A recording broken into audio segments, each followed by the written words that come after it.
Muy buenas y bendecidas noches, señores. ¿Cómo están? Vamos a iniciar la lectura. Hoy vamos a hacerlo un poco más fluido porque este capítulo está un poquito extenso. Y antes que nada, Padre, en el nombre de Cristo te damos gracias por la bendición de estar nuevamente en tu presencia. Gracias por ese increíble amor que nos has regalado, Señor. Gracias por esta gran oportunidad nos das de seguir escuchando tu palabra, de seguir leyéndola, Señor. Sabemos que se acercan tiempos en donde vamos a ser perseguidos, pero Señor, no tenemos miedo. Sabemos que tú estás con nosotros y a final de cuentas vamos a estar reunidos contigo. Te alabamos y te bendecimos en el nombre de Cristo Jesús. Amén.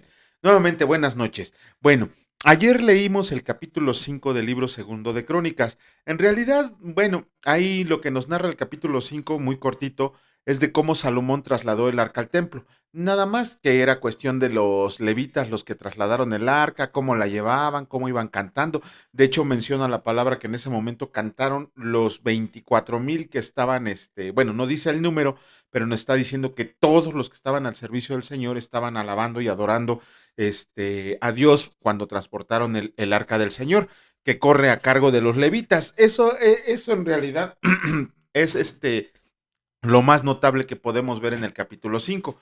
Hoy vamos a leer el capítulo 6 del libro de Crónicas, del libro segundo de Crónicas, y escrito está, dice así: entonces dijo Salomón: el Señor ha dicho que él habitaría en la oscuridad.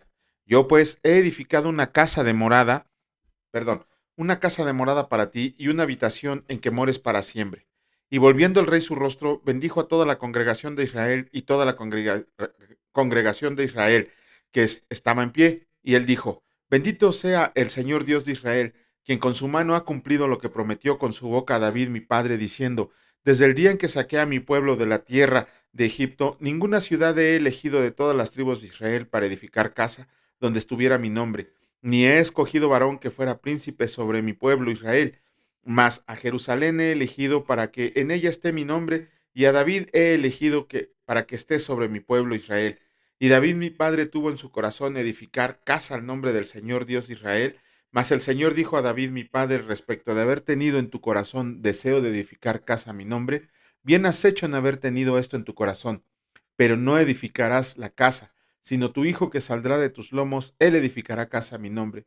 Y el Señor ha cumplido su palabra que había dicho, pues me levanté yo en lugar de David mi padre, y me he sentado en el trono de Israel como el Señor había dicho. Y he edificado casa al nombre del Señor Dios de Israel, y en ella he puesto el arca en la cual está el pacto del Señor que celebró con los hijos de Israel. Se puso luego Salomón delante del altar del Señor en presencia de toda la congregación de Israel, y extendió sus manos.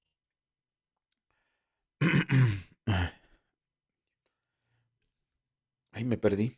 Es que, porque Salomón había hecho un estrado de bronce de 5 codos de largo, de 5 codos de ancho y de altura de 3 codos, y lo había puesto en medio del atrio, y se puso sobre él, se arrodilló delante de toda la congregación de Israel, y extendió sus manos al cielo y dijo: Señor Dios de Israel, no hay Dios semejante a ti en el cielo ni en la tierra, que guardas el pacto y la misericordia con tus siervos que caminan delante de ti de todo su corazón, que has guardado a tu siervo David mi padre lo que le prometiste. Tú lo dijiste con tu boca y con tu mano lo has cumplido, como se ve en este día. Ahora pues, Señor Dios de Israel, cumple a tu siervo David mi padre lo que le has prometido, diciendo: no faltará varón delante de mí que se siente del trono de Israel, con tal de que tus hijos guarden su camino, andando en mi ley, como tú has andado delante de mí. Ahora pues, oh Señor Dios de Israel, cúmplase tu palabra que dijiste a tu siervo David. Mas, ¿es verdad que Dios habitará con el hombre en la tierra? He aquí, los cielos y los cielos de los cielos no te pueden contener, cuanto menos esta casa que he edificado. Mas tú mirarás a la oración de tu siervo y a su ruego, oh Señor Dios mío, para oír el clamor y la oración con la que tu siervo ora delante de ti, que tus hijos estén, que tus ojos estén abiertos sobre esta casa de día y de noche, sobre el lugar del cual dijiste, mi nombre estará ahí, que oigas la oración con la que tu siervo ora en este lugar. Asimismo, que oigas el ruego de tu siervo, de tu pueblo Israel, cuando en este lugar hicieran oración, que tú irás desde los cielos, desde el lugar de tu morada, que oigas y perdones. Si alguno pecara contra su prójimo y se le exigiera juramento y viniera a jurar ante tu altar en esta tu casa, Tú oirás, ay, perdona más que me estoy perdiendo. Aquí está, listo. Tú oirás desde los cielos y actuarás y juzgarás a tus siervos, dando la paga al impío, haciendo recaer su proceder sobre su cabeza y justificando al justo al darle conforme a su justicia. Si tu pueblo Israel fuera derrotado delante del enemigo por haber prevaricado contra ti, y se convirtiera y confesara tu nombre, y rogare delante de ti en esta tu casa, tú oirás desde los cielos y perdonarás el pecado de tu pueblo Israel, y les harás volver a la tierra que diste a ellos y a sus padres. Si los cielos se cerraran y no hubiera lluvias por haber pecado contra ti, si oraran hacia ti a este lugar y confesaran tu nombre y se convirtieran de sus pecados cuando los afligieras, tú los oirás en los cielos y perdonarás el pecado de tu siervo y de tu pueblo Israel, y les enseñarás el buen camino para que anden en él, y darás lluvia sobre tu tierra que diste por heredad a tu pueblo. Si hubiera hambre en la tierra, o si hubiera pestilencia, o si hubiera tizoncillo, o anublo, langosta, o pulgón, o si los sitiaran sus enemigos en la tierra en donde moran, cualquier plaga o enfermedad que sea toda esta oración y todo tu ruego que hiciera cualquier hombre o todo tu pueblo Israel, cualquiera que conociera su llaga y su dolor en su corazón, si extendiera sus manos hasta tu casa, tú oirás desde los cielos y desde el lugar de tu morada, y perdonarás, y le darás cada uno conforme a sus caminos, habiendo conocido su corazón, porque solo tú conoces el corazón de los hijos de los hombres,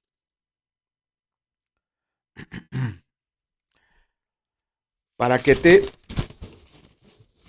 teman y anden en sus caminos todos los días que vivieran sobre la faz de la tierra que tú diste a nuestros padres, y también al extranjero que no fuera de tu pueblo Israel, que si hubiera venido de lejanas tierras a causa de tu gran nombre y de tu mano poderosa y de tu brazo extendido, si viniera y orara hacia hasta tu casa, tú irás desde los cielos, desde el lugar de tu morada, y harás conforme a todas las cosas por las cuales hubiera clamado a ti el extranjero, para que todos los pueblos de la tierra conozcan tu nombre, y te teman, así como tu pueblo Israel, y sepan que tu nombre es invocado sobre esta casa que yo te he edificado.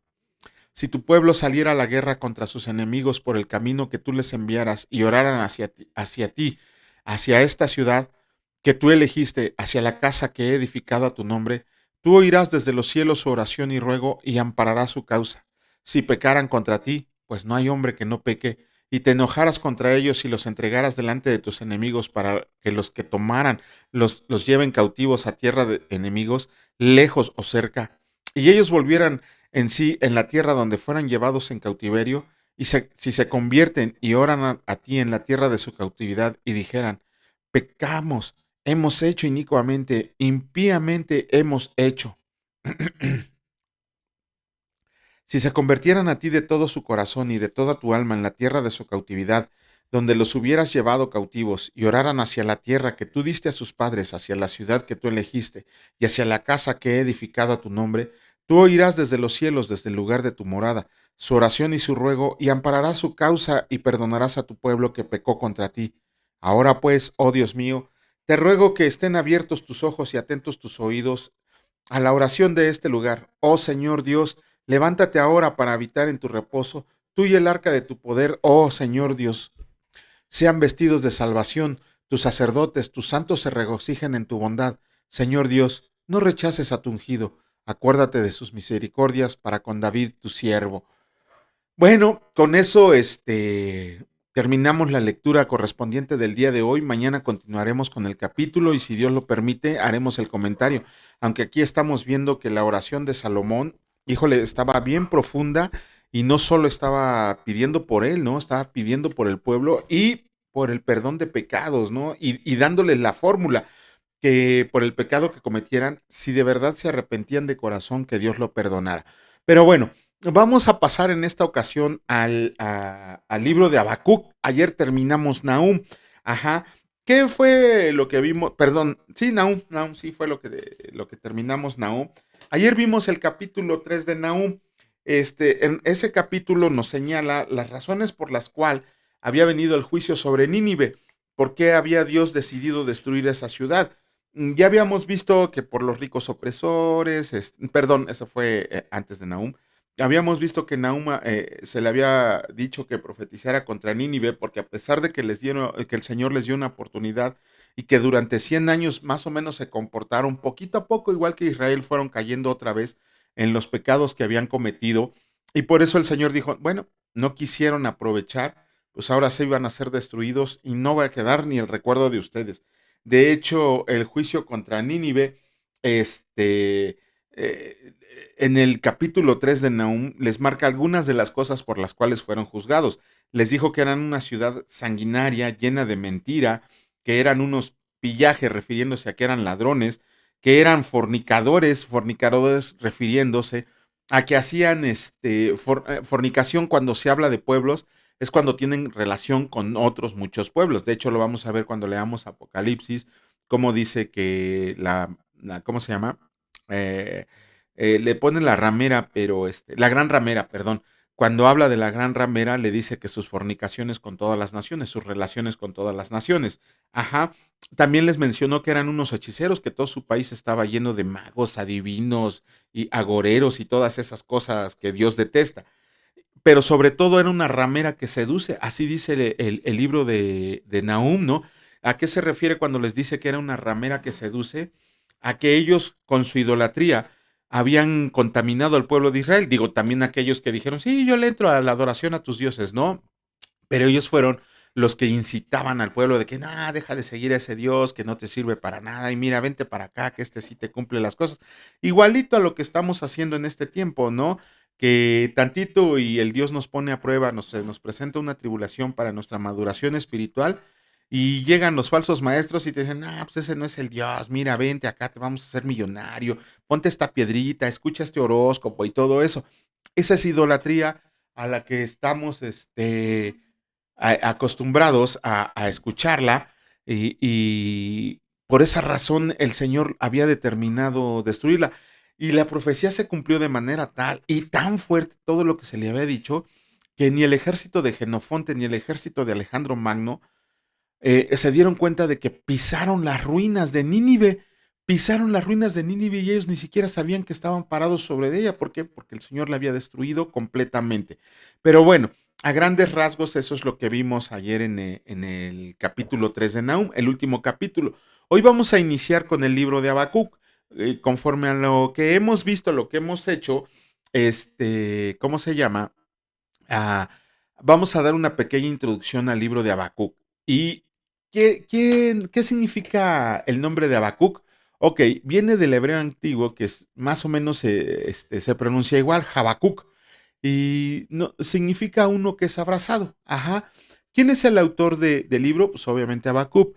¿Cuál es la fecha de escritura? Entre el 640 y 598 antes de Cristo. ¿Por qué? Los eruditos han investigado y más o menos se ponen de acuerdo en que en el ministerio profético de Habacuc fue al final del reinado de Josías o durante su sucesor Joacim. Cuando leímos Reyes, se acuerdan de esos reyes, ¿no? Que leímos a Josías y a Joacim. ¿Cuál es el tema? Dios gobierna toda la tierra, sobre creyentes y no creyentes, ¿no? Y de hecho, para cumplir con sus propósitos, con los propósitos divinos del Señor, usa a quien Él elija. No le importa si cree o no cree, el Señor en su soberana voluntad usa a quien Él elige. Ajá, pero también nos enseña que la confianza en Dios debe de ser siempre, siempre, siempre, aún y cuando no entendamos su voluntad. Ajá, Habacuc les lanzó profecía a todo Israel antes de que Babilonia los conquistara, sobre todo a Judá. Ajá, conocía la dureza del corazón de todos los que habitaban el pueblo de Judá y se atrevió a preguntarle a Dios cuánto tiempo iba a permitir que siguiera esa condición tan deplorable, ¿no? Y la respuesta de Dios fue que iba a usar a una nación todavía más despiadada, más idólatra, más peor de lo peor para castigar a Judá. ¿Y quién era esa nación? Obviamente Babilonia, ¿no? Tan es así, por esa revelación que recibió, Habacuc se postró ante el Señor, ¿no? Porque no creía que hubiera una nación más perversa que la nación de Israel y Judá en ese momento. Ajá, y aunque Habacuc no entendió por completo el plan de Dios, reconoció que todos aquellos que depositamos nuestra fe en Dios, en Jesucristo, debemos vivir por fe. Ajá, y dejar todo en manos de Dios. No importa por lo que estemos pasando, la enseñanza del libro de Habacuc es que tenemos que dejar todo en manos de Dios. Y su libro termina alabando al Señor, la sabiduría del Señor, aún y cuando no comprendamos los propósitos de Dios. Bueno, vamos a comenzar con la lectura. En esta ocasión nos toca el capítulo 1 del libro de Habacuc.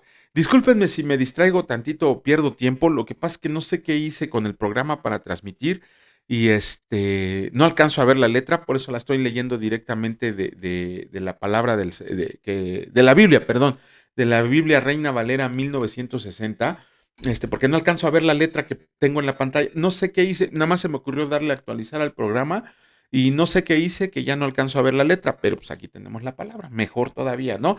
Capítulo 1, libro de Habacuc, escrito está. Dice, la profecía que vio el profeta Habacuc: ¿hasta cuándo, oh Señor, clamaré y no oirás? ¿Y daré voces a ti a causa de la violencia y no salvarás? Porque me haces ver iniquidad y haces que vea molestia. Destrucción y violencia están delante de mí, y pleito y contienda se levantan. Por lo cual, la ley es debilitada y el juicio no sale según la verdad.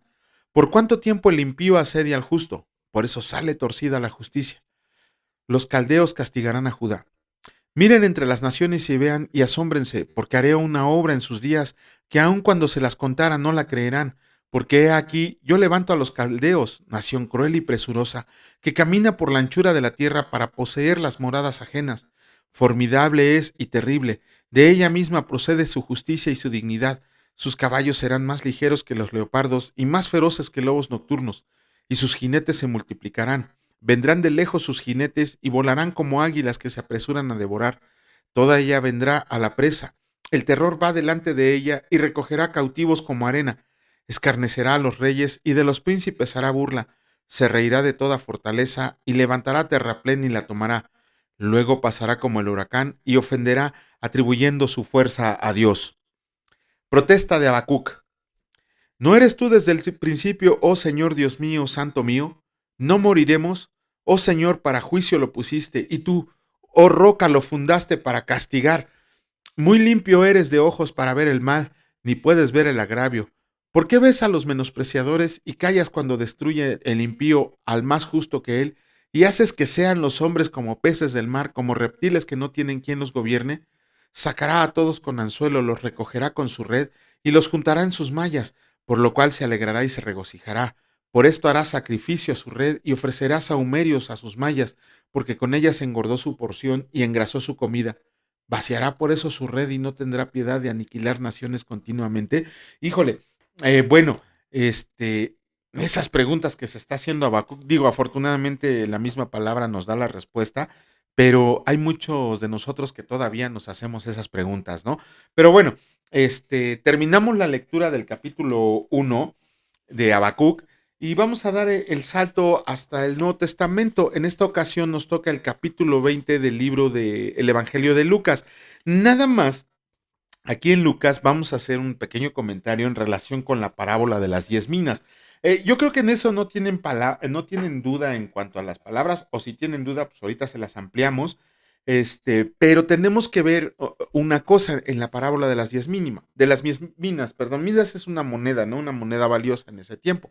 ¿Qué es lo que pasó? Que este rey, bueno, este señor iba a ser nombrado rey, y dejó a 10 siervos suyos y a cada uno les dio una mina y les dijo, ¿saben qué? En lo que voy y vengo, trabajen con las minas, hagan algo, me van a nombrar rey y cuando regrese vengo a pedirles cuentas, ¿no? Dice en la parábola, dice el Señor Jesús, que cuando él se fue hubo una embajada que pretendió alcanzarlo porque no querían que esta persona fuera rey sobre de ellos. Ajá, ahorita vamos a ir viendo quiénes son. Cuando regresó este señor y le exigió cuentas a cada uno de ellos, qué es lo que habían hecho, el primero le dijo, señor, me diste 10 minas, trabajé con ellas, te entrego tus 10 minas y 10 minas más. Y le dice su señor, bien, buen siervo y fiel, en lo poco has sido fiel, sobre mucho te pondré, y le dice que le da autoridad sobre 10 ciudades. Luego viene el segundo y le dice, ¿sabes qué? Me diste 5 minas, yo te doy otras 5 minas, aparte de las que me diste. También el Señor lo alaba y le dice, oye, sobre lo poco has sido fiel, sobre mucho te pondré, tendrás autoridad sobre 10 ciudades, ¿no? Y así va pasando cada uno hasta que llega al décimo. Y el décimo le dice, No, pues yo sabía que tú eres un señor que tomas, hombre, donde no cosechas, y tuve miedo de gastarme tu mina y que no me salieran las cosas. Entonces, ¿sabes qué? La verdad, la agarré en un pañuelo, la envolví y aquí está tu mina. Y el señor se enoja y le dice, óyeme, ¿por qué por lo menos no la pusiste en el banco para que me diera intereses, no? Bueno, pues a ti te voy a quitar esa mina y se la voy a dar al que tiene 10. Ajá, y tú, fuera de aquí. Realmente el fuera de aquí no se ve el rey que lo castigue, no se ve, bueno, ya en ese regresó como rey, no se ve que lo castigue, simple y sencillamente le quitó lo que le había dado. Y después todavía en la parábola la cierra con que dice, y a esos que no querían que fuera rey sobre de ellos, tráiganlos y decapítenlos frente a mí. ¡Wow! Bueno, para empezar, ¿quién es este personaje? Obviamente es Jesucristo, es la persona que vino y dijo, me voy y regreso, y cuando regrese voy a ser rey sobre todo el mundo, sobre todo el mundo. Ajá. ¿Quiénes son los embajadores que no lo querían como rey? El pueblo judío, el pueblo hebreo, el que le dijo, no, nosotros no te queremos como rey, para nosotros tú nunca vas a ser rey, tú no vas a ser rey, y no, hagas lo que hagas, no te vamos a reconocer como rey. Ahora viene la parte dura. Si creen que eso es duro, vámonos con la parte dura. ¿Quiénes son los siervos a los que se les dio minas? Somos nosotros. Nosotros somos esos siervos. El Señor nos ha dado talentos, nos ha dado ciertas cosas que tenemos que utilizar para la grandeza de Él, para gloria de Él, para ¿cómo se llama? Para proclamar el Evangelio. El Señor se fue, vino y se fue. Sin embargo, no se fue sin dejarnos nada. Primero que nada, y lo vamos a ver también ahorita con Juan, por eso les digo que me encanta este plan, porque todo está relacionado. Él nos dejó a sus apóstoles y sus apóstoles fueron los encargados de ir convirtiendo gente tras gente, tras gente, tras gente. Y así fue como creció la iglesia. Por ahí hay unos majes que piensan que la iglesia cristiana nació en 1562 con la reforma protestante de Lutero. Otros dicen que nació en 1930, otros dicen que nació no sé cuándo, cuando en realidad la iglesia original, la iglesia de Jesucristo, ha estado presente desde que Él vino. Ajá, nosotros somos la verdadera iglesia de Jesucristo y no pueden sostener bíblicamente eso. De hecho, hay mucho ignorante que dicen que nacimos con Lutero. No tiene, hace poco tuve un debate con una señora que no debería de haberlo hecho, que ella decía que nosotros los protestantes y cristianos nacimos con la reforma de Lutero. Cuando se le dieron las bases bíblicas y la historia del cristianismo desde la época, desde antes de Constantino, pues no terminó más que ofendiéndome, ¿no? Y diciéndome de cosas, diciendo que yo había inventado todo eso, aun y cuando le mostramos históricamente cómo la iglesia de Jesucristo es la iglesia cristiana, no la iglesia católica ni ninguna otra secta horrible ni nada, sino la iglesia evangélica, pues tiene el nombre evangélica, evangelizar, llevar el mensaje. Ajá, esa es la verdadera iglesia del Señor, esta viene desde Jesucristo. Ajá, por más que le busquen y le digan, no lo van a poder hacer. ¿No? Cuando les dices, a ver, demuéstrame dónde dice en la palabra de Dios que Pedro iba a ser el Papa Supremo, ¿no? Dime dónde lo dice. O dime dónde dice que el papado se iba a transferir o lo iban a elegir los hombres. No, y lo vamos a ver en Juan, porque en el comentario de Juan, porque en Juan hoy vamos a seguir con los falsos maestros y quiénes son. Pero bueno, regresando a las 10 minas, nosotros somos esos siervos a los que se nos dejaron minas. ¿Cuántas no sabemos? Por eso Dios nos dio talentos, por eso Dios nos dio dones. Ajá, y más aún cuando aceptamos a Jesucristo como Salvador, tenemos una responsabilidad enorme de darle fruto llevando su palabra, llevando más almas a su reino. ¿Qué va a pasar cuando estemos ante el tribunal de Cristo? Ojo, ojo, escuchen muy bien esto, porque luego se hacen malas doctrinas, malas interpretaciones. Cuando nosotros se nos pida, ¿qué hicimos con los dones y talentos que dimos? Si nosotros los utilizamos para el servicio del Señor, para la gloria de Dios, para llevar su evangelio, no vamos a tener ningún motivo de reproche. Al contrario, el Señor va a decir, ay, Juanito, te di 10 minas y me entregaste 11, por lo menos ganaste una, ¿no? Ven, pásale, ¿no? Pásale, diste algo, ¿no? O por lo menos me diste una cantidad igual. Pásale, pásale, mi hermano, pásale, hijo mío, ¿no? Órale. Pero, por ejemplo, si a mí se me dieron tantos dones, alguna vez me hicieron un examen y modestia aparte salí con un coeficiente intelectual de 129. Para los que no saben, soy abogado de profesión, con varios diplomados, he estudiado el instituto, hablo 3 idiomas, ¿cómo se llama? Entiendo física, química, matemáticas y biología. Soy técnico en informática y quisiera en algún momento, cuando Dios me lo permita, estudiar física de nanopartículas. Estoy haciendo el examen de ingreso para una universidad de España a distancia. Ojalá Dios me lo permita, ¿no? Pero cuando el Señor me diga, a ver, Juanito, tantas cosas te di, tantas cosas que di, ¿y qué hiciste con ellas? No, Señor, pues, la verdad, pues no, no hice nada. Ah, no hiciste nada. Ojo, Dios no me va a castigar enviándome al infierno.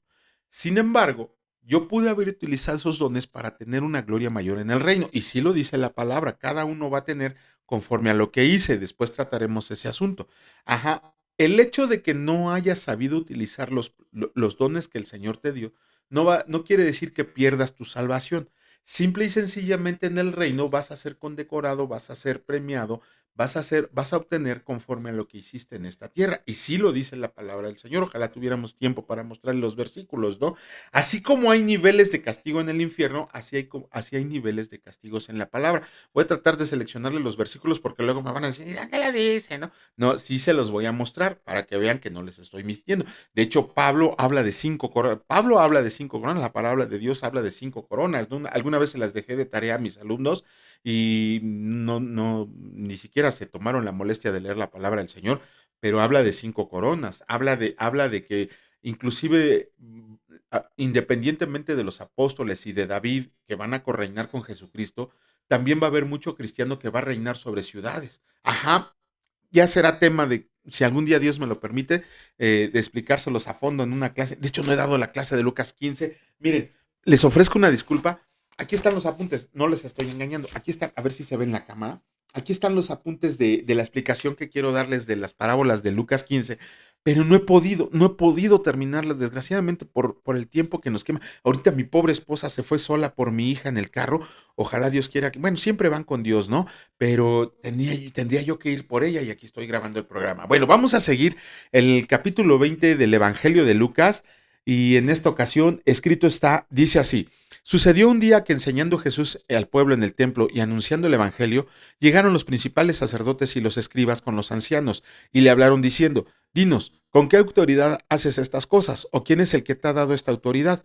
Respondiendo Jesús les dijo, les haré yo también una pregunta. Respóndame, ¿el bautismo de Juan era del cielo o de los hombres? Entonces ellos discutían entre sí diciendo, si decimos del cielo, dirá, ¿por qué pues no le creyeron? Y si decimos de los hombres, todo el pueblo nos apedreará porque están persuadidos de que Juan era profeta. Y respondieron que no sabían de dónde fuera. Entonces Jesús les dijo, yo tampoco les diré con qué autoridad hago estas cosas. Los labradores malvados. Comenzó luego a decir al pueblo esta parábola. Un hombre plantó una viña, la arrendó a labradores y se ausentó por mucho tiempo. Y a su tiempo envió a un siervo a los labradores para que le dieran el fruto de la viña, pero los labradores le golpearon y lo enviaron con las manos vacías. Volvió a enviar a otro siervo, mas ellos, a este también golpeándolo y afrentado, le enviaron con las manos vacías. Volvió a enviar un tercer siervo, mas ellos también a este echaron fuera herido. Entonces el señor de la viña dijo, ¿qué haré? ¿Enviaré a mi hijo amado? Quizá cuando le vean a él le tendrán respeto. Mas los labradores al verle discutían entre sí diciendo, este es el heredero, vengan, matémoslo para que la heredad sea nuestra. Y le echaron fuera de la viña y le mataron. ¿Qué pues les hará el señor de la viña? ¿Vendrá y destruirá a estos labradores y dará su viña a otros? Cuando ellos oyeron esto, dijeron, Dios nos libre. Pero él mirándolos, dijo,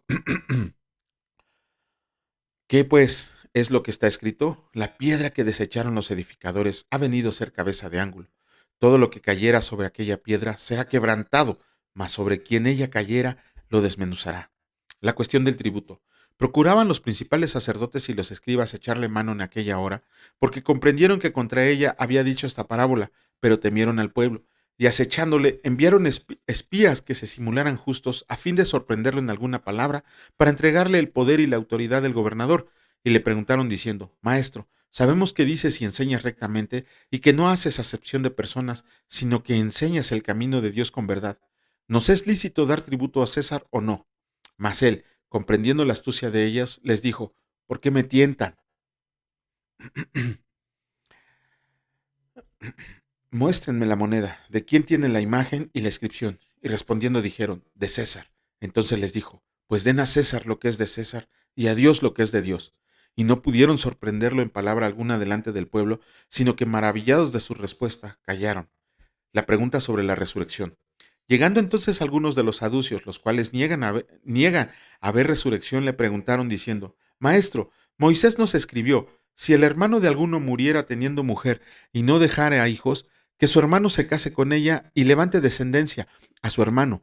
Hubo pues 7 hermanos, y el primero tomó esposa y murió sin hijos, y la tomó el segundo, el cual también murió sin hijos, la tomó el tercero, y así todos los 7, y murieron sin dejar descendencia. Finalmente murió también la mujer. En la resurrección, pues, ¿de cuál de ellos será la mujer, ya que los 7 la tuvieron por mujer? Entonces respondiendo Jesús les dijo: los hijos de este siglo se casan y dan en casamiento, mas los que fueran tenidos por dignos de alcanzar aquel siglo y la resurrección de entre los muertos, ni se casan ni se dan en casamiento, porque no pueden ya más morir, pues son iguales a los ángeles y son hijos de Dios al ser hijos de la resurrección. Pero en cuanto a que los muertos han de resucitar, aún Moisés lo enseñó en el pasaje de la zarza, cuando llamó al Señor Dios de Abraham, Dios de Isaac y Dios de Jacob, porque Dios no es de Dios de muertos, sino de vivos, pues para él todos viven. Ya me pasé. Respondiendo algunos de los escribas dijeron: Maestro, bien has dicho, y no osaron preguntarle nada más. ¿De quién es hijo el Cristo? Entonces se les dijo: ¿Cómo dicen que el Cristo es hijo de David? Pues el mismo David dice en el libro de los Salmos: Dijo el Señor a mi Señor: Siéntate a mi diestra, hasta que ponga a tus enemigos por estrado de tus pies. David pues le llama Señor. ¿Cómo entonces es su hijo? Jesús acusa a los escribas. Y oyéndolo todo el pueblo dijo a sus discípulos: Guárdense de los escribas que gustan de andar con ropas largas y aman la saludación en las plazas y las primeras sillas en las sinagogas y los primeros asientos de las cenas, que devoran las casas de las viudas y por pretexto hacen largas oraciones. Estos recibirán mayor condenación. Lo que les acaba de decir, ¿no? Si hay niveles de castigo, aquí lo acaba de decir Jesucristo en el capítulo 47 del Evangelio, perdón, en el versículo 47 del capítulo 20 del Evangelio de Lucas. Recibirán mayor condenación. La condenación no es igual para todos. O sea, existe el infierno y existen niveles de condenación y lo vamos a ver algún día. Dios nos permitirá verlo algún día. Tengo tantas cosas que hacer que no sé si me va a dar chance de hacer todo lo que yo quiero, todo lo que el Señor me permita. Pero bueno, vamos a continuar en esta ocasión con la lectura del capítulo 5, el último capítulo de la primera carta de Juan. Pero antes, vamos a ver, por aquí tengo unas anotaciones, creo que ya las perdí. Tengo la de Nahum, no sé dónde dejé la de Juan, pero bueno, a final de cuentas yo las hice y me tengo que acordar de lo que escribí. ¿Qué vimos ayer en Juan, en el capítulo 4? Ok, nos está enseñando Juan el Espíritu de Dios y el Espíritu del Anticristo. Ajá. ¿Cómo vamos a poder reconocer el Espíritu? ¿Quiénes son los falsos maestros? Aquí Juan se está refiriendo específicamente a los falsos maestros. Y de hecho dice que los falsos maestros salen del cristianismo. Y eso sí lo podemos ver ahora, lo podemos comprobar claramente que hay muchos falsos maestros que han salido del cristianismo. Ajá. Pero Juan nos da una clave. Dice: todo aquel que no confiese que Jesucristo ha venido en carne, no es hijo de Dios. ¿A qué se refiere cuando dice que Jesucristo ha venido en carne? Ok, puede haber muchos falsos maestros que digan: no, sí, Jesucristo sí resucitó y vivió entre nosotros. Pero hay muchos más que dicen: era un espíritu. El docetismo dice que Jesucristo era un espíritu. Otros dicen: no, es un mito. Otros dicen que Jesucristo no murió en la cruz, aunque no han podido probar su teoría, ¿no? Hay muchísimas cosas ¿cómo se llama? Que nos enseñan. Permítanme un momento, voy a interrumpir porque... Ok. Perdón, es que es mi hija que ya llegó, pero no sabe que mi esposa ya fue para allá por ella. Bueno, ¿qué significa confesar que Jesucristo ha venido en carne? Ok, no solo es confesar que Jesucristo habitó entre nosotros como un ser humano 100%, sino es obedecerle a Él, amarle a Él, guardar sus mandamientos. Eso es lo que significa reconocer que Jesucristo ha venido en carne. Hay muchos falsos maestros que tergiversan el evangelio. Esa es otra de las señales del anticristo, de los falsos maestros. Cuando nos dicen: no, mira, sí, está bien bonita la Biblia, pero mira, si tú también crees que con este aceitito te vas a curar, que con esta ramita, que con este pedazo de tela, que yéndote a fuerzas a Israel, el Señor te va a bendecir, es una total mentira. Esas son falsas enseñanzas. Todo aquel que le añade o le modifica o le quita palabras a la palabra del Señor, está rechazando a Jesucristo que haya venido como Dios, que haya venido como la encarnación de nuestro Dios verdadero. Ajá. Ahora, aquí hay un ejemplo muy claro y se me van a venir encima muchos, como si no tuviera problemas, ¿no? Este, la religión católica, y se los digo porque yo hasta los 29 años, no, perdón, hasta los 27 años milité en la religión católica y era estudioso, ¿no? Andaba ahí estudiando y todo. Y siempre que hacía preguntas, pues, me daban mis apes porque pues, no les conviene que sepamos. Pero ellos se avientan 8 años estudiando una cosa que le llaman pastorado. Ajá, 8 años. Y durante ese pastorado, una de las cosas que les enseñan es que los escritos de los papas están al nivel de la palabra de Dios. Ajá. Les decía yo que hace poco también tuve un pequeño semidebate con una mujer que pertenece al catolicismo y dice ella que les ha ganado a muchos cristianos en debates así porque no le pueden sostener las afirmaciones que hacemos. Bueno, pues yo me digo, ¿con qué clase de cristianos se enfrentó cuando lo que dice son puras tonterías, ¿no? Este, ella dice que Pedro es el primer papa, ajá, y que esa es la verdadera iglesia de Jesucristo. Pues yo le dije, bueno, fundamentalo bíblicamente, y ni siquiera utilicé la Reina Valera 1960, ¿no? Utilicé la Biblia de Jerusalén, la Biblia latinoamericana y la Biblia del Jubileo, que es la que ellos utilizan. No me lo pudo fundamentar bíblicamente. Simple y sencillamente dice que los papas dicen eso. Ok, yo les dije, bueno, ¿dónde dice, nada más deme un versículo o dónde dice la palabra de Dios que los papas deben de vestir con el lujo con el que ellos están vistiendo? Porque estamos viendo que los apóstoles, Jesucristo les dijo, no lleven dos pares de guaraches, nada más llévense una túnica, ¿no? O sea, muchas cosas así. Total, ellos tergiversan la palabra del Señor en el sentido de que dicen que todo lo que dicen los papas es ley y está inclusive por encima de la Biblia. Si tú les demuestras bíblicamente que están incorrectos, ellos dicen que la Biblia le falta mucho y que por eso vinieron los papas a completar lo que le falta a la Biblia. Yo creo que no han leído ni el versículo de Génesis ni el versículo de Apocalipsis, donde dice que está prohibido que se le añadan, quiten o modifiquen cosas a la palabra de Dios, o donde dice que maldito el hombre que confía en el hombre, ¿no? Ojalá algún día lo lean. Nosotros tenemos que reconocer a los falsos maestros primero leyendo la palabra del Señor. Eso es. Si no leemos la palabra del Señor, a cualquier barbón no les vamos a hincar. Ajá. Si nosotros no leemos la palabra del Señor, no vamos a poder identificar las falsas enseñanzas. Ajá. Si nosotros no leemos la palabra del Señor, no vamos a ser bautizados con el Espíritu Santo, no vamos a permitir que el Espíritu Santo muere con nosotros y cuando estemos recibiendo una falsa enseñanza, es el Espíritu que no permitamos que se manifieste, no va a poder decirnos, hey, ten cuidado con este cuate porque te está enseñando cosas que no van conforme a la palabra de Dios. Si no tenemos al Espíritu, obviamente no somos hijos de Dios, estamos rechazando las enseñanzas de Dios. Por eso es tan importante que conozcamos, leamos diariamente la palabra del Señor para que no caigamos presas de aquellos que dicen ser profetas, apóstoles, maestros, cuando en realidad son anticristos. Así lo dice la palabra, yo no les puse ningún calificativo, yo les pongo peor, ¿no? Nada más que no los puedo decir aquí porque luego mi esposa me pega. Pero yo les digo peor, pero aquí la palabra les dice anticristos, les dice lobos rapaces, les dice falsos maestros, ¿no? Pero bueno, ya después de eso, porque explayo mucho, vamos a comenzar con la lectura del último capítulo de la carta de Juan y que dice, escrito está. Ay, déjenme pongo mis lentes. Capítulo 5, la fe que vence al mundo. Todo aquel que cree que Jesucristo es el Cristo es nacido de Dios y todo aquel que ama al que engendró, ama también al que ha sido engendrado por él. En esto conocemos que amamos a los hijos de Dios cuando amamos a Dios y guardamos sus mandamientos, pues este es el amor a Dios, que guardemos sus mandamientos y sus mandamientos no son gravosos, porque todo lo que es nacido de Dios vence al mundo, y esta es la victoria que ha vencido al mundo, nuestra fe. ¿Quién es el que vence al mundo sino el que cree que Jesús es el Hijo de Dios? Amén. El testimonio del Espíritu.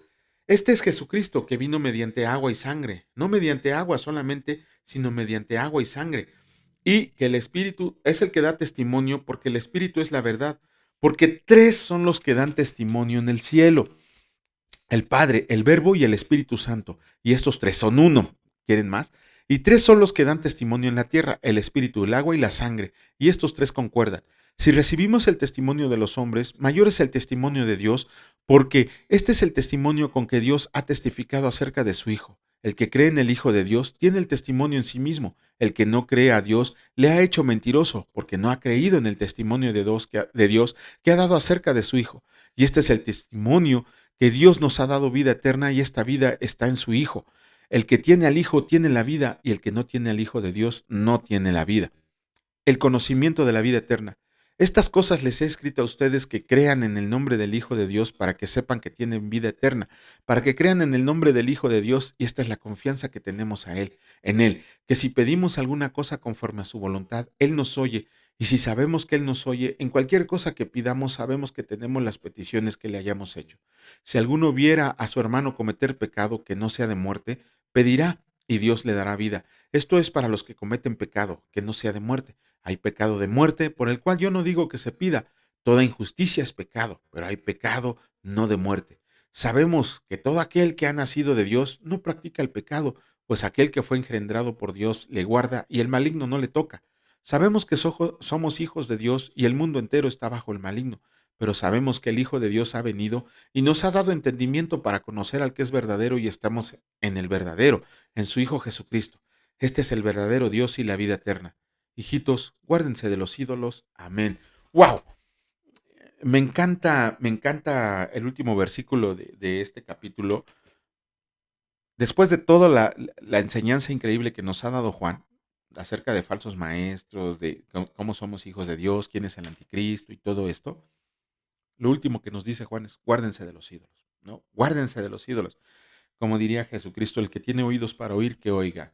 Padre, en el nombre de Cristo te damos gracias por la bendición que nos das de escuchar tu palabra, de aprender cada día más de ti.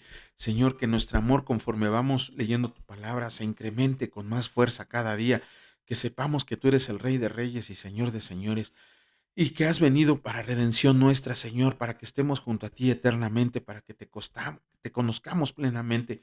Señor, te damos gracias por estar resguardados en tu casa. Te pedimos que a todos los que van en camino a su trabajo, a su hogar, los lleves con bien, Señor, que lleguen con bien, que tu protección y tu bendición no se aparten de su lado.